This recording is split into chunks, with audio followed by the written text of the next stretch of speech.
네, 각이 살아있는 정치평론 시사정각 시작합니다. 오늘도 각이 서는 두 분을 모셨습니다. 이승훈 민주당 전략기획위 부위원장, 송영훈 전 국민의힘 대변인 나오셨습니다. 어서 오십시오. 안녕하세요. 자, 먼저 어제 더불어민주당 의원들이 검찰개혁 법안을 발의했습니다. 기존의 검찰청을 없애고 폐지하고 공소청과 중수청을 신설해서 각각 기소권 또 수사권을 맡긴다는 게 핵심인데 어제 민영배 의원 기자회견 그리고 야당인 국민의힘 반응까지 먼저 듣고 이야기 나누겠습니다. 우선 국민의 명령을 받들어서 검찰청을 폐지하겠습니다. 검찰의 수사권과 기소권을 분리하기 위해 행정안전부 산하에 중대범죄수사청을 신설하여 수사력을 더욱 강화하겠습니다. 그리고 법무부 산하에는 공소청을 신설해 대한민국에서 더는 표적수사, 하명수사, 정치적 수사라는 단어가 쓰이지 않도록 하겠습니다. 이를 통해 국민의 검찰이 아닌 검사의 검찰이 폐쇄적이고 특권적인 조직 문화 속에서 더 이상 대한민국을 검찰공화국으로 지배할 수 없도록 만들겠습니다. 민주당 일부 의원들이 발의한 소위 검찰청 해체 4법은 대한민국 헌법의 기본 원칙을 훼손하고 국민의 권익을 심각하게 침해하며 형사사법제도 전체를 혼란에 빠뜨릴 수 있는 위험한 시도입니다.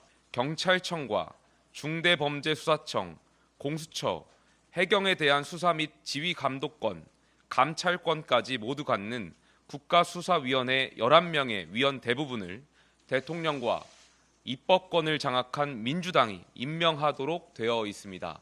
수사기관의 독립성을 강화하는 것이 아니라 명백히 정권에 종속시키는 악법입니다. 자, 검찰청 폐지는 사실 대선 전부터 민주당에서 공약으로 내세웠던 부분이었고 이걸 지금 현실화하는 조치인데 과연 그 오랜 역사를 가진 검찰청을 폐지하는 게 단기간에 가능할 것이냐 이런 의문의 시선도 좀 있을 것 같은데 어떻게 좀 보십니까? 일단 시간이 많이 소모된다라고 해서 좋아질 것 같지는 않아요. 신속하게 검찰청을 폐지하는 것은 저는 문제가 없을 것 같고 지난 총선에서도 검찰 독재를 타도한다는 것, 그 이번 대선에서도 내란 종식과 검찰 독재를 종식시켜야 된다라고 하는 것이 화두였기 때문에 결국 본인의 이제 민주당의 공약을 지키는 것이고요. 검찰청을 그냥 없애는 것이 아니라 수사 권한은 중수청으로 해서 그리고 기소 권한은 공수청으로 해서 수사 권력을 분산시켜서 표적 수사라든가 정적 제거 수사 이런 것들을 이제 막겠다 이런 것이고요. 이제 이재명 정부는 검찰을 이용한다라고 하는 것, 그래서 전 정부 수사에 검찰을 활용하지 않겠다라고 하는 명확한 의사를 표현했다라고 생각되고요.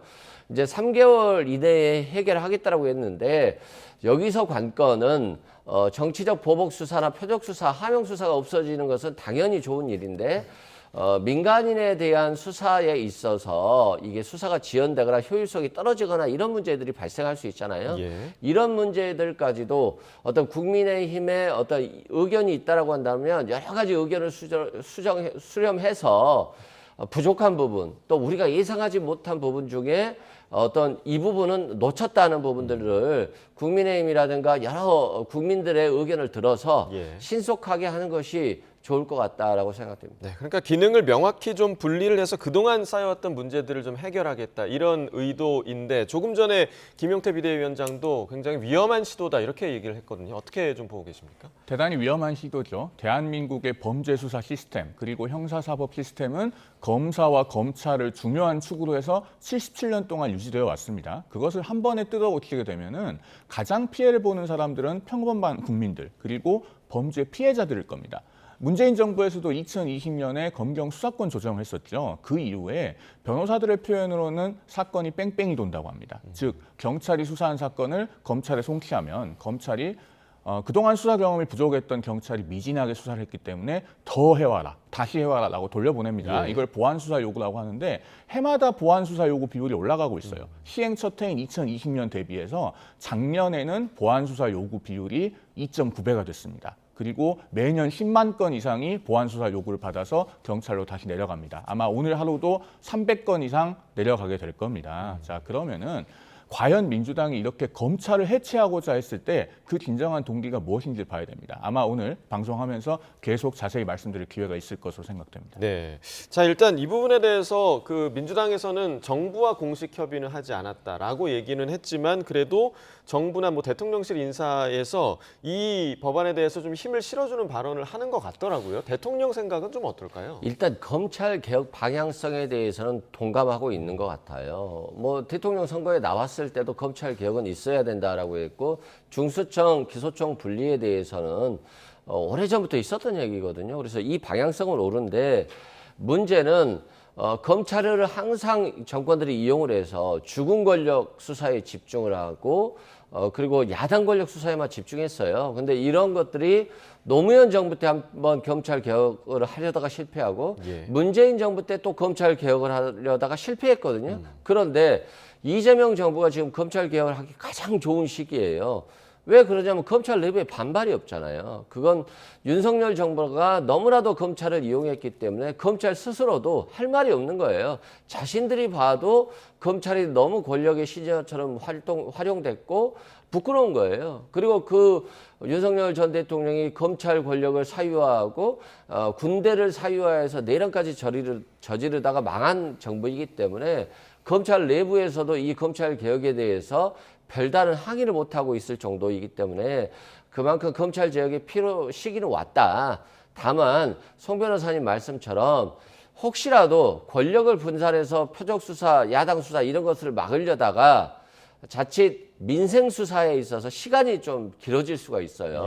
보안 수사 요구 문제라든가 저도 이 부분에 대해서는 혹시 수사 기간이 너무 길어져서 또는 검찰이 수사를 너무 소홀히 해서 실은 민생 피해에 대한 회복이 어려워질 수도 있고 좀 늦어질 수 있어요. 그래서 이 부분에 대해서는 야당의 의견도 또 대통령실 의견도 국민의 의견도 들어서 보완책을 마련하는 것이 가장 중요하겠다라고 생각됩니다. 네, 반론을 안 들을 수가 없는 문제인데요. 자, 검찰이 지금 반발을 못하고 있다. 제가 알기로는 다릅니다. 지금 검찰 내부는 부글부글 끓고 있는 것으로 알고 있고요. 역대 어느 정권에서 검찰을 해체하겠다고 하는 이런 과격한 입법을 시도한 적이 있었습니까? 검찰 해체 4법 중에 하나를 대표 발의한 민영배 의원이 국민의 명령으로 검찰청을 폐지하겠다라고 했는데 국민은 그런 명령을 한 적이 없어요. 민영배 의원은 이런 말도 합니다. 검찰이라는 존재가 이제 더 이상 이 나라에서 없었으면 좋겠다. 어제 이런 말도 했던데 한동훈 전 국민의힘 대표가 지금 이렇게 받아쳤죠. 할 일을 제대로 하는 검찰을 두려워해야 할 것은 오직 범죄자뿐이다. 자, 2022년 4월에 문재인 정부 말기에도 이른바 검수완박이라고 하는 것이 시도가 됐었습니다. 그때 무소속 양양자 의원이 2022년 4월 20일 조선일보 인터뷰에서 이런 얘기를 합니다. 검수완박을 하지 않으면 문재인 청와대 사람들이 20명 이상 감옥에 간다는 얘기를 내가 들었다. 그리고 그런 이야기를 양양자 의원만 한 것이 아니라 참여연대 공익법센터 소장이었던 양홍석 변호사도 나도 그런 얘기 들었다. 라는 얘기를 해요. 그때는 정권 말기여서 그렇다 치고 지금은 정권 초반입니다. 시작부터 검찰을 없애놓고 시작해서 그러면은 앞으로 정권 5년 동안 어떤 일을 하겠다는 것인가 지금 국민들께서 매우 엄중하게 묻고 계시다고 생각합니다. 근데 최소한 저는 이제 한동훈 대표는 과거에 이제 내란을 반대했기 때문에 뭐 그나마 인정을 해주고 싶어요. 그런데 김문수 대통령 후보나 국민의힘에서 대한민국에서 형법상 가장 큰 죄가 내란죄잖아요. 내란죄에 대해서 솔직히 정확한 입장이 없잖아요. 친윤들도 마찬가지고요. 어떻게 내란죄도 처벌에 대해서 구속을 취소하는 검찰에 대해서 내란죄에 대해서도 옹호하는 건지 반대하는 건지 애매모호한 국민의힘이 검찰을 두려워해야 되는 거 아닙니까? 저는 그렇게 생각합니다. 오히려. 자, 일단은 이제 지금 그래픽 저희가 지금 보고 계시는 대로 검찰청을 폐지하게 되면 이제 수사권은 중수청으로 가게 되고 기소권은 공소청으로 가게 됩니다. 그러니까 이제 수사기관이 이제 분산이 되는 건데 뭐 경찰에도 국수본이 있고요, 뭐 공수처도 있고 또 중수청 이렇게 수사기관이 나눠지게 되는데 우려가 되는 지점은 수사기관이 이렇게 나뉘어지면 수사에 대한 갈등은 없을 것인가? 왜냐하면 저희가 비상계엄 수사를 할 때도 경찰, 검찰 또 공수처의 그런 수사에 대한 그런 갈등이 좀 있었잖아요. 이 부분은 좀 어떻게 해결이 됩니까? 그러니까 윤석열 전 대통령이 뭐 공수처는 수사권이 없어서 못 가고 검찰도 못 가고 그런다고 해서 특검도 거부하고 하다 보니까 그 문제점이 너무 극명하게 드러났잖아요. 그래서 그 문제점을 보완하기 위해서 중수청 국수본, 공수처에 이제 사건을 균분해서 분할했다라고 말씀드리면 되고, 이 수사권과 관련한 조정을 국가수사위원회에서 하기로 했기 때문에 그러한 부분을 이제 보완했다라고 봅니다. 그런데 이제 제가 이제 걱정하는 부분은 기소청이 있잖아요. 그럼 기소청은 사실상 수사권은 없고 기소하고 공소 유지를 해야 되는 것인데, 수사기관들이 수사를 좀 부족하게 했을 때 어떻게 이 문제점을 공수청이 해결할 것인가, 이 부분도 좀 있어야 될 것 같고, 또 중수청과 기소청으로 바꿔놨더니 결국 만약에 정권이 넘어갔을 때 또다시 중수청과 기소청장을 윤석열 전 대통령과 같은 그런 검찰주의자가 다 같이 임명한다라고 한다면 또 분산됐던 권력이 다시 합쳐질 수도 있는 거거든요. 그래서 이러한 문제, 그러니까 지금 이재명 정부에서는 이게 문제를 해결될 것 같이 보이지만 언젠가 정권이 바뀌면 다시 기소청과 중수청으로 분류된 이 권력 조직이 다시 결합이 돼서 권력을 집중하고 표적 수사하고 정적 수사할 수 있기 때문에 미래까지 좀 보는 검찰 개혁이 됐으면 좋겠다라고 하는 게 제 생각입니다. 역시나 중요한 문제이기 때문에 반론을 좀 안 드릴 수가 없는데요. 지금 이른바 검찰 해체 사법에서 국가수사위원회라는 것을 만든다고 하지 않습니까? 어디 산합니까? 국무총리 산하죠. 그렇기 때문에 가장 직접적으로 정치적 입김이 닿을 수 있습니다. 국무총리는 국회의원 겸직도 가능하고 정치인이에요. 그렇기 때문에 이 부분에 관해서 어떻게 정치적 중립을 도모할 것인가, 아무런 장치가 없습니다. 그리고 민주당에서 핵심을 굉장히 호도하고 있는 부분이 있습니다. 수사와 기소의 분리가 마치 어떤 절대선인 것처럼 말씀하시는데요. 그러면 두 가지를 제가 묻지 않을 수 없어요. 자, 특검. 파견검사 120명을 받아서 수사를 합니다. 그 특검에서 같이 기소도 하죠. 수사와 기소의 분리가 절대선이면 왜 특검은 검사를 120명이나 파견받아서 거기서 수사도 하고 기소도 합니까? 앞뒤가 맞지 않죠. 그리고 공수처. 수사권도 갖고 있고 역시나 기소권도 갖고 있습니다. 그러면은 공수처는 왜 고위공직자 범죄 수사처와 고위공직자 범죄 기소처로 쪼개지 않습니까? 그러니까 지금 민주당이 오로지 검찰에 대한 적개심과 보복 감정에만 사로잡혀서 우리나라 형사사법 시스템을 엉망으로 뜯어고치려고 하고 있다는 점이 바로 이런 지점에서 명확하게 드러나는 겁니다.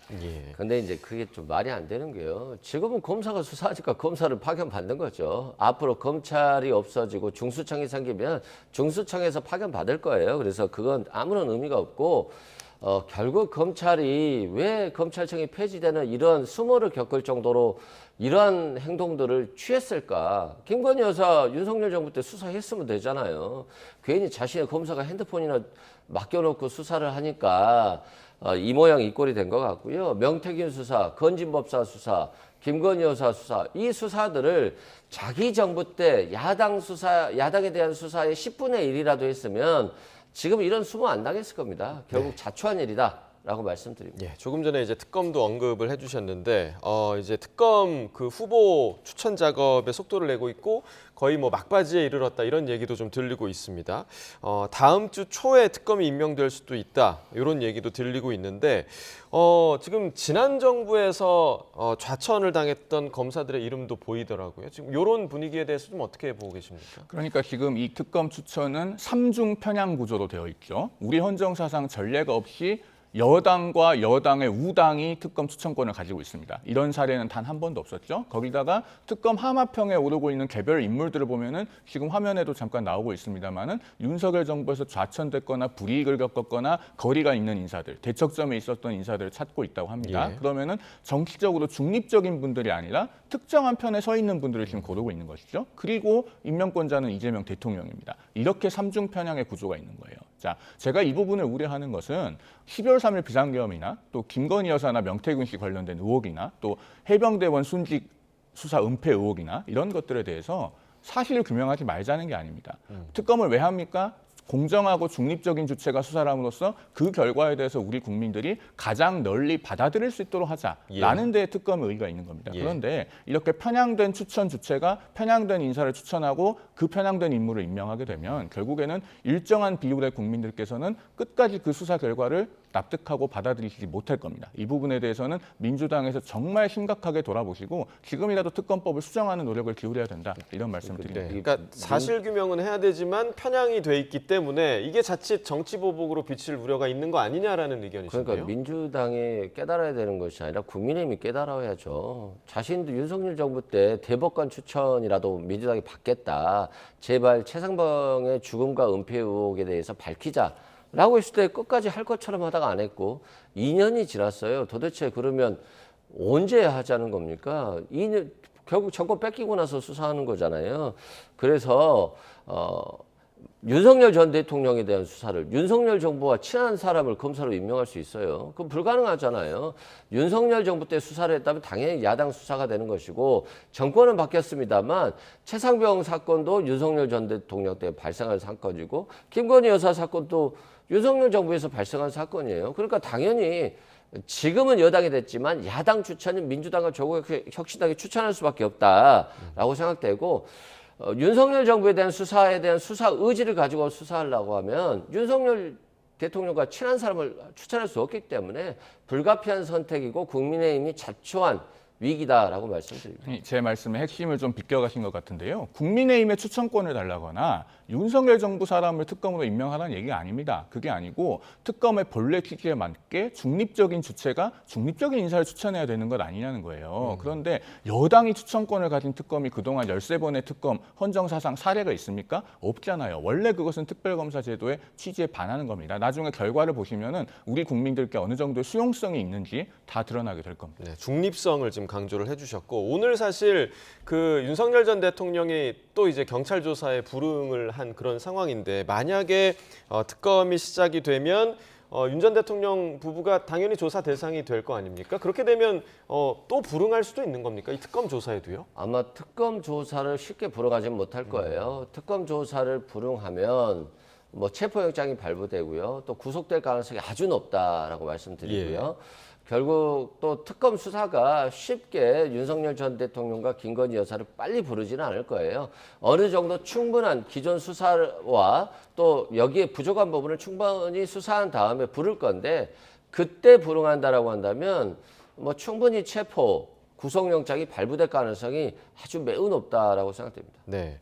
자, 그리고 이제 민주당 일각에서는 또 국민의힘을 해산하는 정당법 개정안 발의 목소리도 나오는데 어떤 이야기가 나왔는지 먼저 듣고 이야기 나누겠습니다. 국민의힘 다수는 윤석열 탄핵 반대 당론의 무효화조차 거부하며 내란 수계를 감싸고 있습니다. 국민의힘의 정당 해산 사유는 이미 차고 넘치며 국민의 요구 또한 명확합니다. 그 결과가 바로 내란정당 국민의힘 해산 청구 1천만 서명운동 시작 단 5일 만에 10만 명 서명을 돌파한 결과로 나타나고 있는 것입니다. 민주당은 내란정당 국민의힘을 해산하라는 국민의 명령을 따르고 정당법 개정안에도 속도를 낼 것입니다.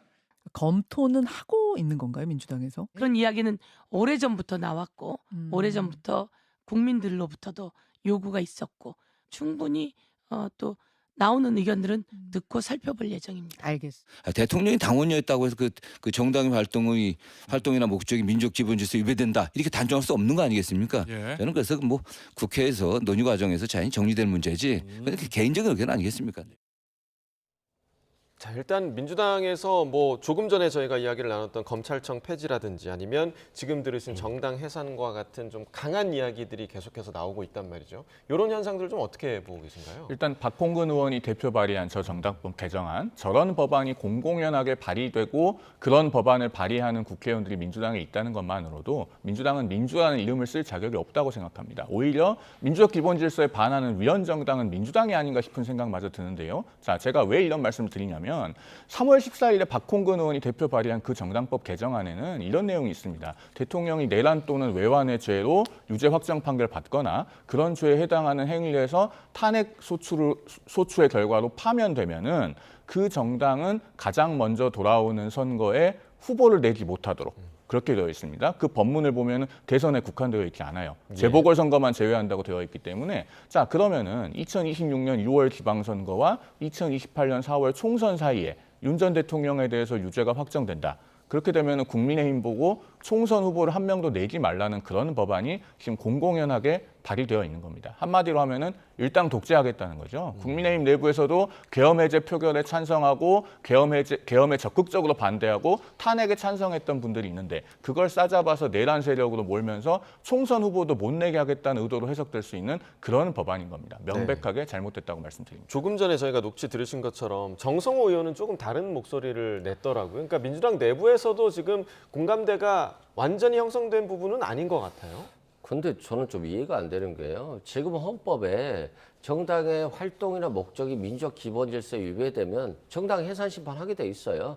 통진당도 과거에 내란, 음모 혐의 등으로 해산됐었어요. 박근혜 정부 때. 그런데 만약에 윤석열 대통령이 내란 외환죄를 지고 국민의힘 의원들이 여기에 동조했다면 지금 헌법상 위헌정당 해산심판 대상이에요. 그래서 뭐 당연한 걸 입법화한다는 건데 여기에 대해서 좀 앞으로 그러면 국민의힘에서 계속해서 내란 저지를 겁니까? 당연한 거 아닌가요? 이건 헌법의 기본 정신이다 말씀드리고 다만 이제 그 정당법에 대해서 박홍근 의원이 제시한 법을 제가 직접적으로 보진 못했습니다. 그런데 어제 제가 정당 해산에서 물어보니까요. AI가 그렇게 가르쳐 주더라고요. 네. 대통령이 내란이나 외환죄 범하고 당이 동조하면 해산 대상이다. 예. 그게 당연한 헌법 원리예요. 그래서 지금 윤석열 전 대통령이 이런 행동을 했기 때문에 국민의힘을 겨냥하는 거 아니야라고 하지만 윤석열 전 대통령의 이런 행위가 없었다라고 한다면 국민의힘도 박수치고 동의했을 거예요.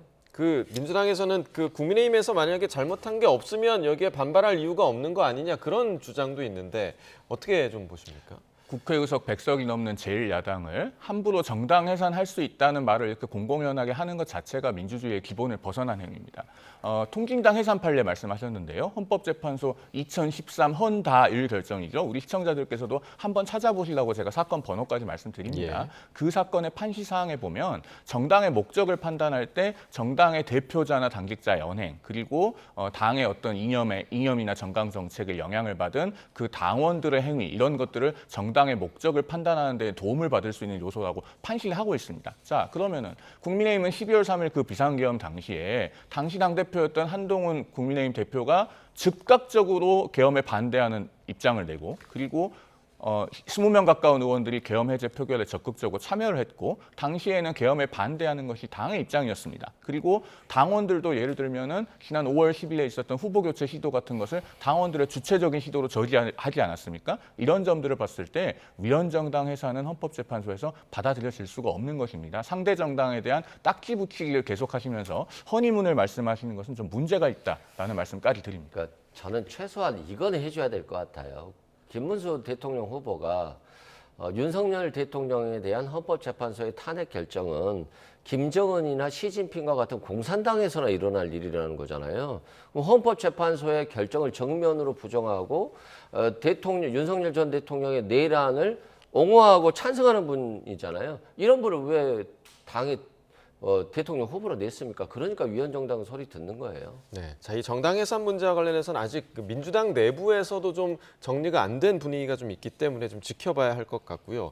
국회 얘기를 조금 더 해보면 대선 이후에 이제 조국 혁신당에서는 그동안 이제 원내교섭단체 구성 요건을 좀 완화해달라 이런 요구를 계속 해왔었는데 어떻게 좀 실제로 가능성이 있을 거라고 보십니까? 어떻게 보세요? 그러니까 실은 이게 민주주의의 기본 원리와 관한 것인데 군소 정당들도 열성만 있다라고 한다면 원내대표를 뽑고 원내 교섭단체를 꾸려서 영향력을 행사할 수 있잖아요. 예. 그렇기 때문에 실은 군소 정당에게는 굉장히 중요한 것이고 조국 혁신당에는 수건 사업이죠. 그리고 만약에 이게 군소 정당에게 원내 교섭단체를 인정해 준다라고 한다면 좀 국민의힘도 일부 분열될 수도 있거든요. 분당으로 치러질 수도 있는데 민주당이 또는 국민의힘이 자당의 이익만을 원한다라고 한다면 20석 이상에게만 원내 교섭단체를 줄 겁니다. 그런데 저는 이 문제는 뭐 제가 논평하기보다는 국민의힘이나 민주당이 좀 고민을 많이 해줬으면 좋겠어요. 이게 올해는 어떻게 보면 숙제 같은 거거든요.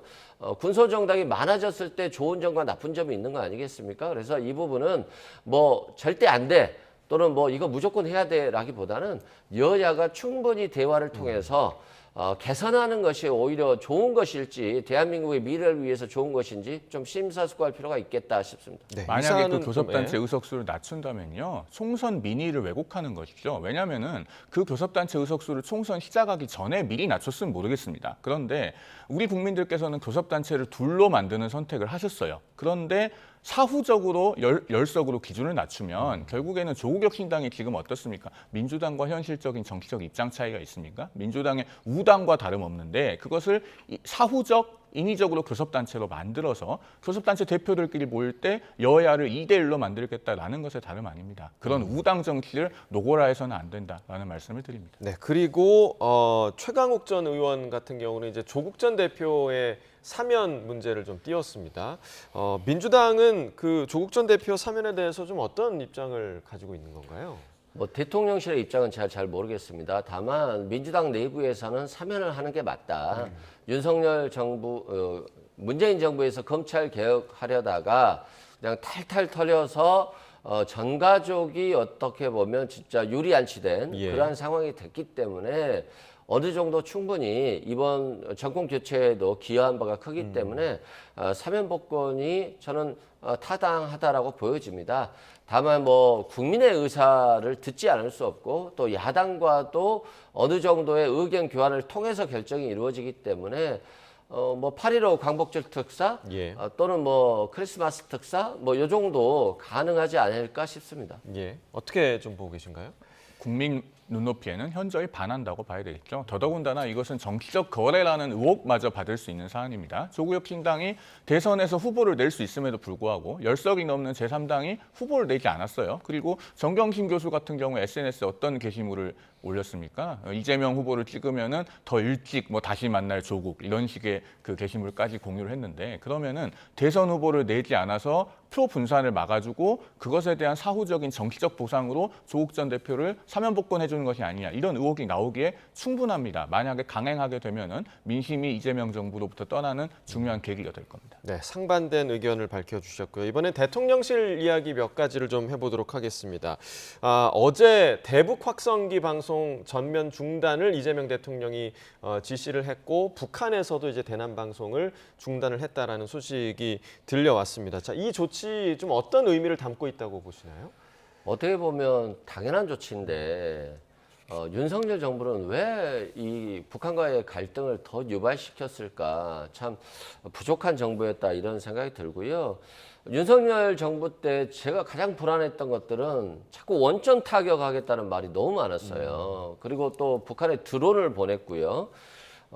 그럼으로써 경쟁 관계가 구도가 되고 또 북한에 우리의 어떤 대북 단체들이 어떤 풍선을 날려서 북한을 어떻게 비난하는 것들을 노골적으로 비난하는 것들이 많이 갔고 그래서 또 남한으로 오물풍선이 왔잖아요. 심지어 뭐 대통령 관저 주변까지도 떨어졌기 때문에 북한과의 어떤 국가적 위기가 굉장히 높았거든요. 근데 기본적으로 평화적인 정책이 국가, 경제, 미래, 안보 모두에게 좋은 거 아니겠습니까? 그래서 대북 확성기를 중단한 조치는 너무 잘했고 그러니까 바로 북한도 호응해서 중단한 거거든요.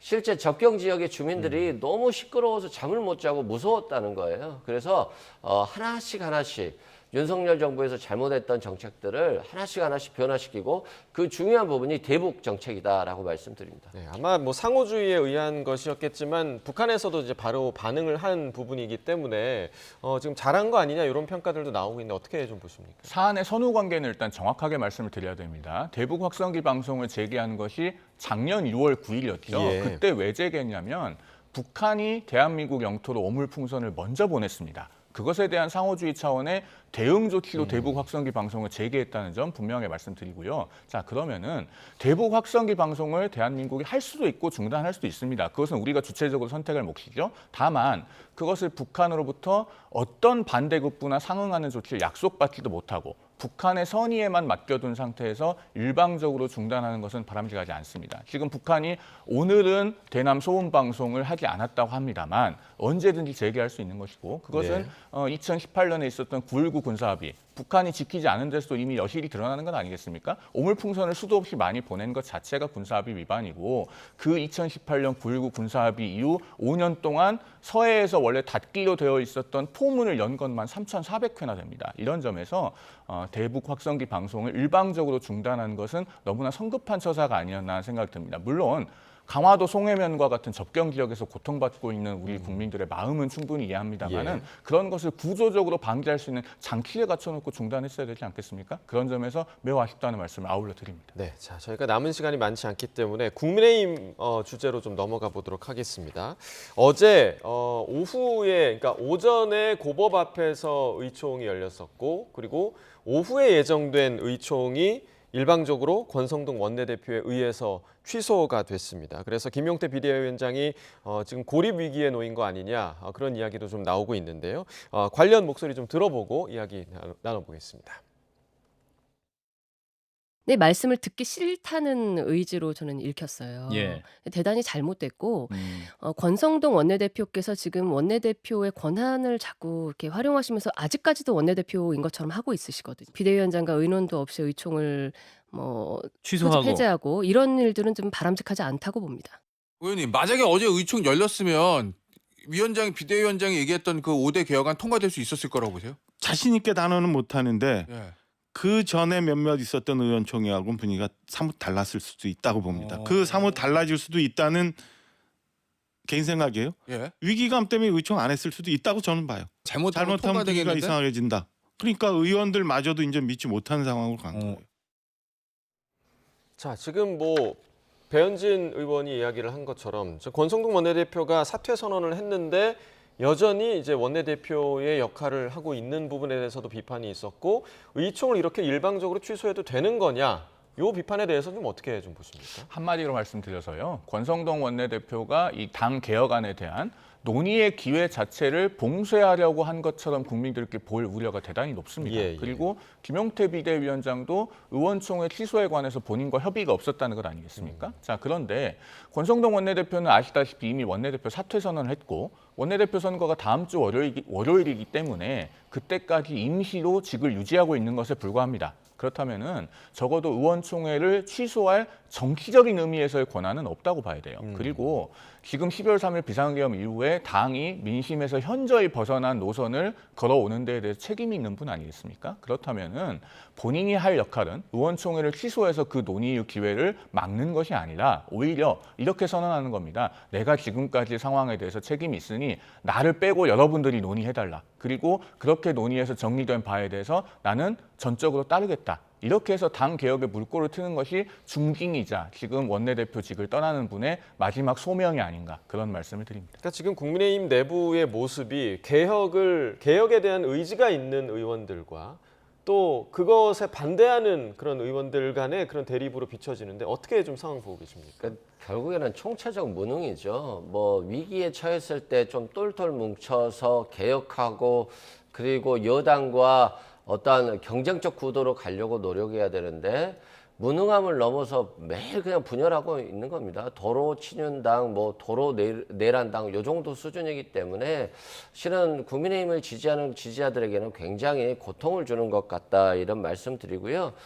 이렇게 시간 많을 때 지방선거도 없는데 이럴 때 투쟁하고 싸우고 그래서 당을 개혁하고 쇄신해야 되는 것이지, 듣기 싫다고 원내대표 사퇴하는 분이 의원총회 취소해버리고 가버리는 것 자체가 참 독특한 정당 구조고 결국 국민에게 굉장히 짐이 되고 있다라고 말씀드립니다. 김용태 비대위원장이 5대 개혁 과제를 긴급 기자회견으로 이제 발표했을 때 그 즉시 그 이후의 분위기와 또 지금 조금 전에 저희가 녹취를 들어봤잖아요. 박정하 의원 얘기에 따르면 국민의힘 좀 기류가 조금씩은 달라지고 있는 것 같다, 이런 얘기를 했는데 분위기가 지금 어떤 것으로 감지가 되고 있나요? 그런 기류를 상징적으로 보여주는 것이 어제 그 재선 의원 15명이 공동으로 발표한 입장이죠. 그 15분의 면면을 보면은 언론에서 전통적으로 분류하는 그 친윤 친한의 분류법으로는 분류할 수 없는 분들이 섞여 있습니다. 예를 들면 권영진 의원 같은 분도 계시고 예. 또 한편으로는 방금 저희가 영상에서 만나본 박정아 의원 같은 예, 분도 예. 계시고 골고루 김용태 비대위원장에 대해서 적어도 전당대회 때까지는 계속 역할을 수행하는 것이 바람직하다라는 의견을 낸 것이거든요. 그것은 일단 국회의원들은 본인의 지역구 민심도 수렴을 하기 마련이고 그리고 당 지지층의 여론도 지금 이 상태로 도저히 그대로 가서는 안 되지 않느냐. 변화와 쇄신과 반성과 책임지는 모습을 보여드려야 되는데 그런 것들을 인위적으로 막아서는 도저히 이 당이 이대로 가서는 안 되지 않느냐라는 부분들을 아주 무겁게 듣고 있는 것입니다. 예. 그런 점에서 어제 의원총회에서 그런 쇄신과 혁신에 대한 의견이 분출되는 장이 되었어야 되는데 예. 열리지 못한 것을 대단히 아쉽게 생각합니다. 그 5대 개혁 과제 중에 하나였던 그 대선 후보 강제 교체 시도와 관련해서 김용태 비대위원장이 당무감사권을 발동을 하겠다라고 이야기를 했고 어제 당무감사에 실제로 착수했습니다. 그러면 우리가 이른바 쌍권이라고 불리는 그 당시 비대위원장과 원내대표가 대상이 될까요? 그분이 대상이 안 되면 뭐 당분감사 할 게 없죠. 사실상 그분들이 후보 교체를 강제로 시도했고 새벽에 후보를 자격 박탈시키고 새로운 후보를 뽑았는데 한덕수 후보 딸랑 한 분만 뽑았잖아요. 예. 그렇기 때문에 그건 권성동 원내대표와 권영세 비대위원장이 하지 않고서는 할 수 없거든요. 그러면 이분들의 행동은 굉장히 국민의힘을 저해하고 민주적 기본 질서를 위반한 행동들이기 때문에 당무감사를 해야죠. 그런데 김용태 비대위원장은 6월 30일이면 그 임기가 만료되기 때문에 결국 차기 원내대표가 이 문제를 어떻게 해결할 것인가 결정권이 주어지는 것이다. 예. 그래서 김용태 비대위원장이 임기를 연장하기는 좀 현실적으로 어렵지 않나 싶습니다. 그러니까 차기 원내대표가 결국은 누가 되느냐에 따라서 국민의힘의 차기 당권에도 좀 영향이 있지 않을까 생각이 좀 드는데요. 그러니까 비상계엄 이후 6개월 동안 당이 민심에 현저히 반하는 노선을 걸어오는 데 책임이 있는 분들 또 그러한 노선에 적극적으로 동참한 분들은 적어도 이번 원내대표 선거에 나와서 원내 사령탑이 되고 당의 중심에 서려고 하셔서는 안 된다고 저는 생각합니다. 예. 그리고 짧게만 덧붙이면은 송원석 의원께서 오늘 그 원내대표 출마 선언을 하신다고 하는데요. 12월 3일 비상계엄 당시에 국회 도서관으로 들어가는 그 일렬 종대로 통과하는 회전문 예. 거기서 제가 송원석 의원을 마주쳤었습니다. 밤 12시가 좀 안 되는 시각이었던 것으로 기억을 하는데 그날 그 국회 경비대에 의해서 막혀서 그 자리에서는 못 들어가셨거든요. 예. 그래서 국회 안에 못 들어가셨는 줄 알고 이틀 동안 제가 방송에서 제 눈앞에서 막혀서 못 들어간 분이 송원석 의원이었다라고 얘기를 했었습니다. 예, 예. 알고 보니 국회 본청 안에 들어가셨더라고요.